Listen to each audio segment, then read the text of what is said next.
Hello, thank you for choosing to rent with Mobility Plus North Scottsdale. Today I'm going to be showing you a step-by-step tutorial on how to assemble and disassemble your Pride Endurance Li. So, the first step that you want to take is to make sure that your scooter is level with the ground and that you turn it off.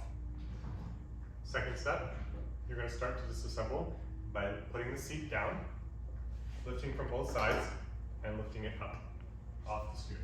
Next, you're going to take the battery case and simply lift it off out of the scooter. It's held by Velcro, so you want to make sure that you tug it a little bit. Next, you're going to take the basket. This comes off. You can leave it on if you want. Next, you're going to loosen this knob by turning it. That loosens it. Before it hits the base of the scooter, you want to tighten it again, making sure that the button on the front does not hit the part where the battery goes. And then the final step is you're going to take this part, the flap, and lift it up, detaching the front part to the motor. To reassemble, you're going to do the whole thing in reverse.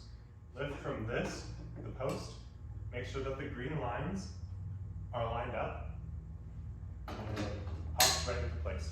Again, and next, you're going to loosen the knob again, lift the post up, and then tighten it when you get to the desired height.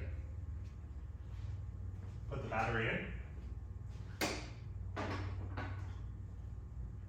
basket,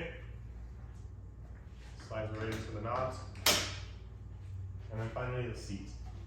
I recommend picking it from the back so that you can make sure that the button just pops right into place, lift the seat back up, and there you have it, fully functioning assembled Endurance Li ready to go.